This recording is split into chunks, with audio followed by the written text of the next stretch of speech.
Amina's world is turned upside down when she uncovers a dark secret. Her mother-in-law, Mama Binta, is draining her husband's life, forced to stay young. As Tunde's health deteriorates, Amina's love and courage drives her to confront the ancient powers that threaten to tear her family apart. Desperate for a solution, Amina seeks the wisdom of the village elder.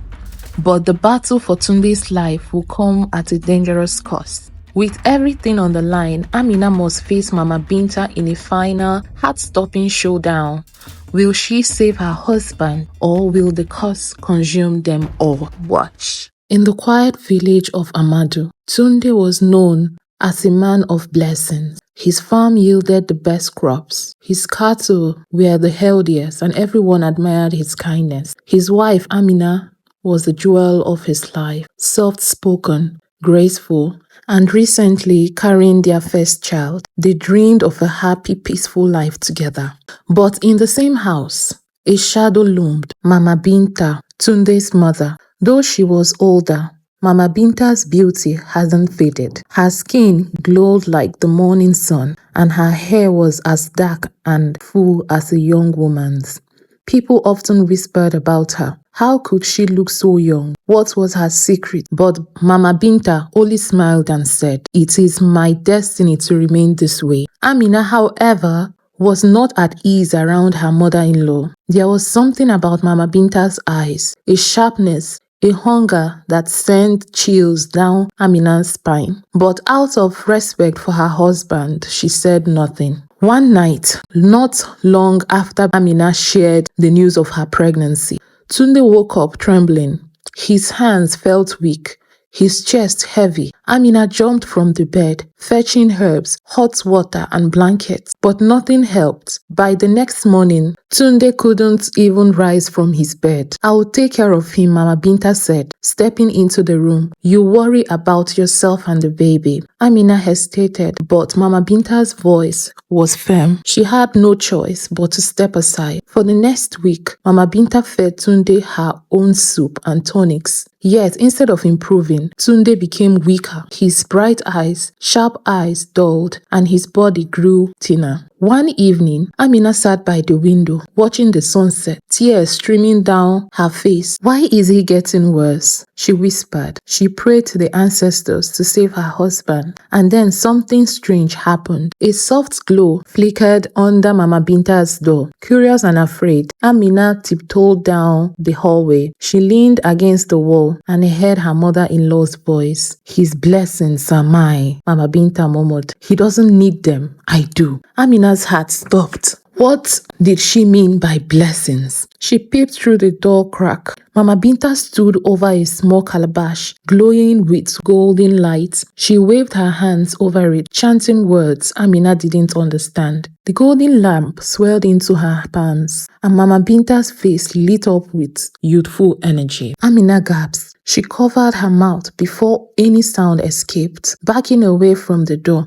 The truth hit her like a cold wind. Mama Binta was stealing Tunde's blessings to keep herself young and strong. The next morning, Amina decided to confront her mother-in-law. "Mama, I know what you are doing," she said, her voice trembling but firm. "You are stealing Tunde's blessings." Mama Binta looked up from her cooking, her face calm but her eyes sharp as a blade. "You don't know what you are talking about," she said coldly. "I saw you," Amina insisted. "You are draining his life to keep yourself young. How could you do this to your own son?" Mama Binta leaned in, her voice low and venomous. "You don't understand, little girl. I have sacrificed too much to lose this. My youth is my power. Without it, I am nothing." "But you are killing him," Amina cried. Mama Binta's lip coiled into a cruel smile. "He will survive, but if you dare interfere, the curse will fall on your unborn child. Do you want your baby to suffer?" Amina's blood ran cold. She clutched her belly protectively, fear gripping her heart.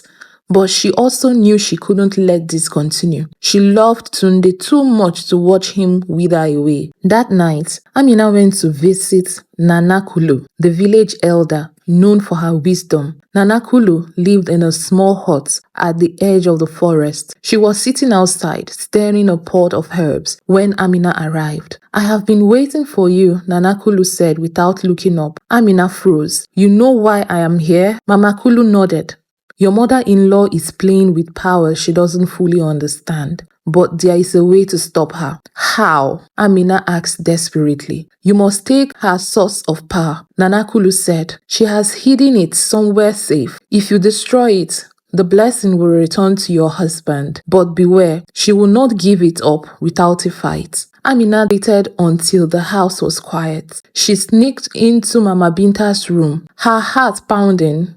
Carefully, she searched through drawers, under the bed, and behind the curtains. Finally, she found it, a small wooden box hidden in a basket. Inside was a glowing calabash. She had seen it before. Amina held her breath as she carried it back to her room. Following Nana Kulu's instruction, she placed the calabash beside Tunde and began to chant the words the elder had taught her. The golden light started to flow from the calabash back into Tunde's body. Suddenly, the door burst open. Mama Binta stood there, her face twisted with rage. "What are you doing?" she screamed. Amina stepped back, shielding Tunde with her body. "I'm taking back what belongs to him," she said firmly. Mama Binta lunged at her, but Amina held the calabash tightly. The glow grew brighter, filling the room with a blinding light. Mama Binta screamed, clutching her chest as the golden light left her body. The room fell silent. When the light faded,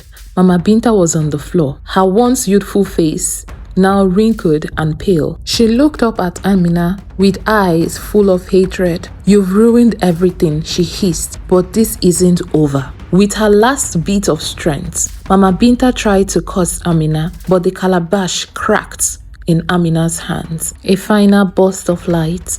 Mama Binta collapsed, lifeless, as the curse dissolved into the air. Tunde woke up the next morning, his strength fully restored. He looked at Amina, tears in his eyes. "What happened?" he asked. "It's over," Amina said softly, holding his hand. "She can't hurt us anymore." Months later, Amina gave birth to a healthy baby boy. They named him Kofi, meaning born on a bright day. The family lived happily, free from the shadow of Mama Binta's greed. Though the village whispered about the strange events in the house, Amina and Tunde never spoke about it again. The broken calabash was buried deep in the forest, a reminder that love and courage could break even the darkest of curses. Thanks for watching. Sharing is caring. Go ahead and share, like and subscribe. Don't forget to turn on the notification bell. See you in my next video. Bye.